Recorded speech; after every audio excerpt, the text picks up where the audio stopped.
दोस्तों, आप सभी को एक बार फिर से नए साल की बहुत बहुत बहुत बहुत बहुत बहुत शुभकामनाएं।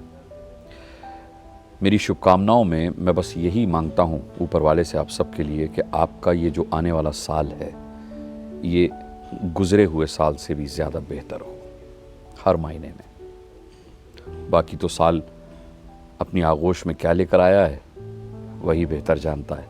हम तो जब इसे भुगतेंगे, जब जिएंगे, तब जान पाएंगे।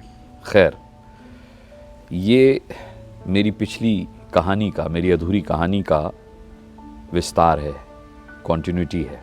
लेकिन नए साल की ये पहली कहानी है, कहानी का ये पहला एपिसोड है। हमने कहानी छोड़ी थी स्टार न्यूज़ में विनोद कापड़ी जी और शाजी जमान साहब के इंटरव्यू के साथ। लेकिन कमाल की बात देखिए भाई, अब क्योंकि इतने साल हो गए यार, इट्स बीइंग 20 ईयर्स, 20 साल के लगभग होने आए, तो मैं ना कुछ कहानियाँ भूल भी गया। लेकिन ये कहानी कैसे भूल गया समझ में नहीं आ रहा। स्टार न्यूज़ की कहानी सुनाने से पहले एक छोटी सी कहानी और सुनिए। ये 2004 की बात है। सहारा ज्वाइन किए हुए 1 साल हो चुके थे और तभी अखबार में विज्ञापन आया कि रजत शर्मा जी इंडिया टीवी लेकर आ रहे हैं और उनको चेहरे चाहिए, एंकर्स भी चाहिए।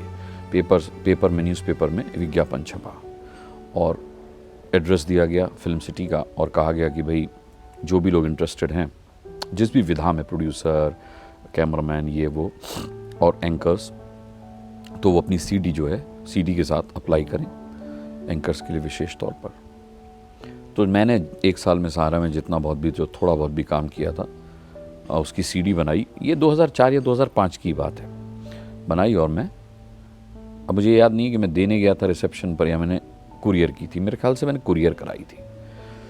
उसके बाद साहब वहाँ से कॉल आया कि आप आइए, आपका इंटरव्यू है। हमारे साथ इंटरव्यू हुआ और इंटरव्यू में हमारा इंटरव्यू लिया था रोहित बंसल साहब हुआ करते थे।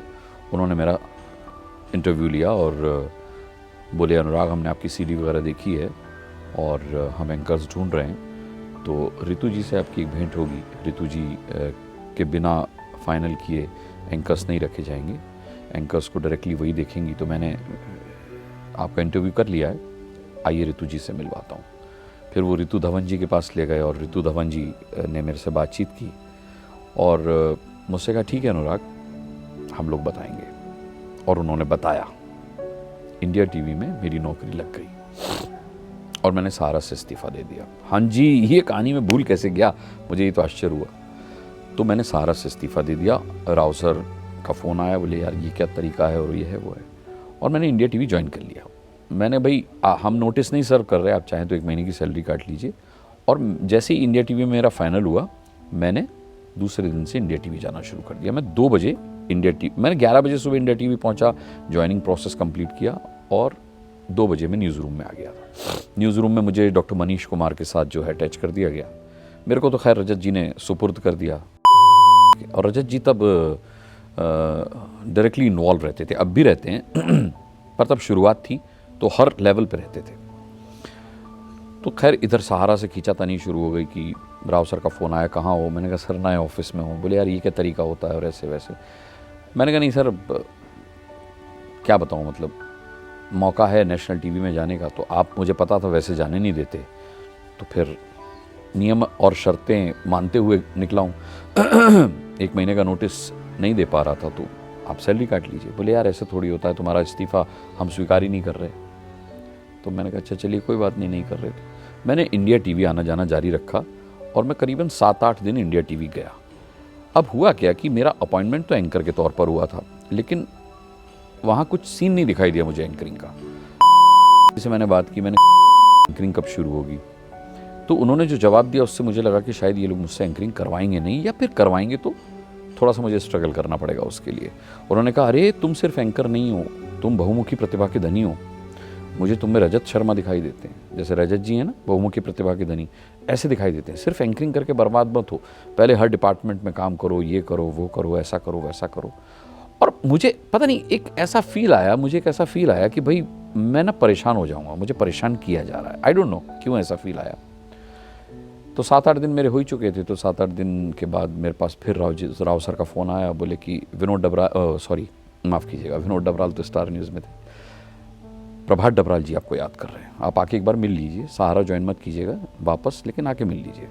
मैंने कहा ठीक है सर, मैं आता हूँ। मैं गया तो प्रभात डबराल जी ने मुझसे कहा कि भाई ये क्या तरीका है, और हमने बहुत कुछ सोचा है तुम्हारे बारे में, तो तुम जो हो ऐसे कैसे जा सकते हो। राव कहाँ इसका इस्तीफ़ा। राव सर ने मेरा इस्तीफ़ा दिया, उन्होंने मेरे सामने फाड़ दिया, बोले ये लो भाई इस्तीफ़ा तो तुमने नहीं दिया, दिया ही नहीं है इस्तीफ़ा, हमें पता ही नहीं तुमने इस्तीफ़ा दिया। मैंने कहा सर ऐसा क्यों कर रहे हैं आप। बोले नहीं, अभी रजत जी को फ़ोन करो, मना करो कि कल से नहीं आओगे, सहारा में इस्तीफ़ा जो है वो स्वीकार नहीं किया गया। मैंने कहा सर क्या करूँ। अच्छा, उधर से मुझे लगी रहा था कि एंकरिंग नहीं मिलने वाली, तो मैं प्रभात जी की बातों से कन्विंस हो गया थोड़ा सा। अब उस वक्त मेरा शैशव काल था, उग रहा था मैं मीडिया में, तो मैं खुद से भी फैसले इतनी जल्दी नहीं ले पाता था। फिर वो राव सर मेरे सर पे खड़े हो गए, प्रभात जी एकदम प्यार विश्वास सब उन्होंने दिखाया। तो मैंने रजत जी को फ़ोन किया, मैंने कहा रजत जी ऐसी ऐसी प्रॉब्लम है और सहारा में मेरा इस्तीफ़ा स्वीकार नहीं किया जा रहा है। रजत जी ने कहा कोई बात नहीं, आ जाइए, आपने इस्तीफ़ा दे दिया, आपका काम ख़त्म, अब स्वीकार नहीं कर रहे हैं, अब नोटिस का पैसा काट लेंगे और इससे ज़्यादा क्या होगा।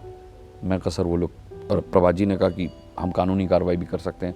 तो मैंने रजत जी को भी बताया, बोले ठीक है हमारे पास भी वकील है, हम भी देख लेंगे, कोई दिक्कत नहीं है। तो मैं कहा नहीं सर, मैं अब क्या बोलूँ। मैंने कहा भविष्य में कभी फिर सौभाग्य मिला तो आपके साथ काम करूँगा। रजत जी बहुत नाखुश हुए, ना उम्मीद हुए, और उन्होंने फ़ोन काट दिया। मैं उस वक्त तो माफ़ी नहीं मांग पाया रजत शर्मा जी से, लेकिन मैंने बाद में उनसे मिलकर माफ़ी मांगी, क्योंकि मैंने इसके बाद भी इंडिया टीवी में काम किया। वो कहानी के अगले भाग में आप सुनेंगे, देखेंगे।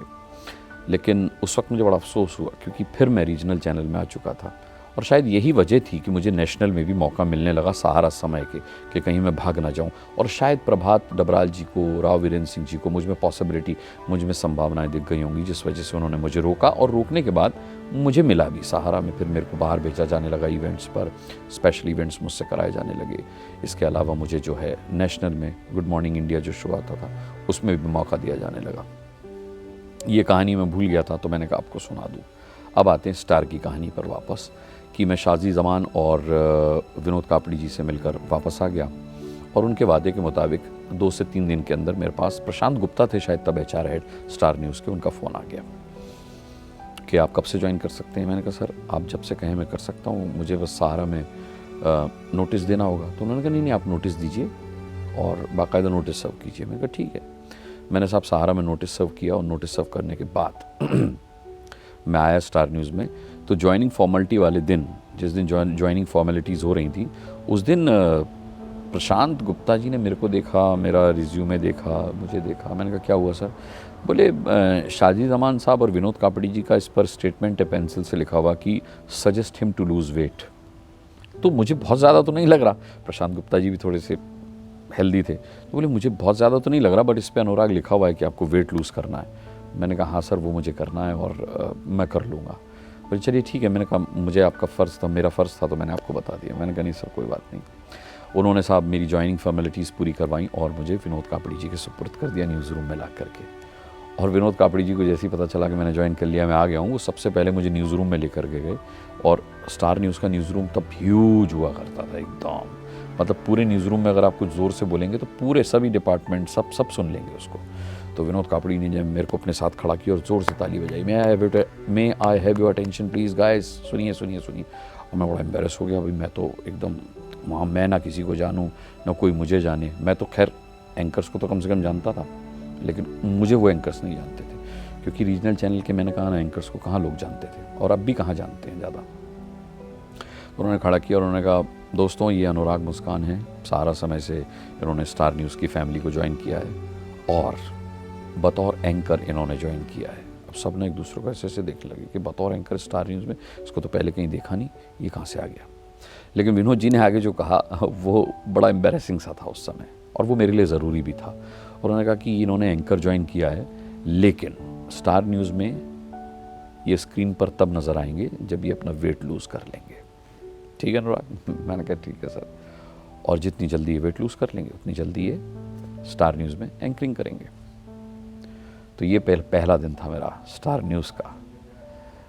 उसके बाद क्या हुआ, मैंने वेट कैसे लूज़ किया। कई लोगों ने कमेंट बॉक्स में कमेंट करके कहा कि अनुराग जी एक एपिसोड इसी पर बनाइएगा कि आपने वज़न कैसे घटाया। देखिए भैया, वज़न की बात की तो मुझे याद आ गया, वज़न तो मेरा अब भी थोड़ा सा बढ़ गया है। ये थोड़ी सी हल्की सी छोटी सी प्यारी सी तोंद निकल आई है और ये डबल चिन आ गई है मेरी, ये डबल चिन। तो नए साल में रेजोल्यूशन मेरा यही है कि जितने दिन मैंने स्टार न्यूज़ में लगाए थे वज़न कम करने में, भाई साहब 15 दिन में मैं 95 किलो का हुआ करता था और 80 पे आ गया था। 15 किलो वेट 15 दिन में कैसे घटाया मैं बताऊंगा आपको। और यही रेजोल्यूशन अब भी लिया है कि नए साल में ये डबल चिन गायब करेंगे और बिल्कुल एकदम 6 पैक्स का रेजोल्यूशन लेते हैं तो कम से कम फ्लैट तो हो ही जाएगा पेट है ना। तो ये पेट है ना, ये कम करना है, ये मुझे काम करना है। बहरहाल अगले एपिसोड में विस्तार से बताऊंगा आपको कि वज़न कैसे घटाया मैंने और कैसे मैं स्टार न्यूज़ की स्क्रीन पर अवतरित हुआ। स्टार न्यूज़ के एक्सपीरियंसेस भी बड़े लाजवाब हैं। मिलिंद खांडेकर जी भी थे वहाँ पर, क्या लाजवाब शख्सियत हैं वो, उनके बारे में भी आपको मैं बताऊंगा। और अगले एपिसोड में ये ज़रूर जानिएगा कि वो 95 किलो से 80 किलो का मैं कैसे हुआ। और अब तो खैर मैं 70 का हूँ, 70-72 के आसपास हूँ। अब इसको ना मुझे 65 तक लाना है, तो 65 तक भी लाया जाएगा। बहरहाल एक बार फिर आप सभी को नववर्ष की बहुत बहुत शुभकामनाएं मैं देना चाहूँगा। अपना बहुत बहुत ख्याल रखिएगा और नए साल में एक नया काम ये भी कर लीजिए कि अगर आपने ये चैनल सब्सक्राइब नहीं किया है तो इसको सब्सक्राइब कर लीजिए, इस वीडियो को लाइक कर दीजिए, बेल आइकन प्रेस कर दीजिए, जिससे कि जो वीडियो मैं डालूँ उसका नोटिफिकेशन खटाक से आपके पास तक पहुँच जाए। और हाँ, पहले से भी ज़्यादा अपना ख्याल रखिएगा, ये वादा कीजिए। इसी वादे के साथ मुझे इजाज़त दीजिए, फिर मिलते हैं बहुत जल्द। नमस्कार।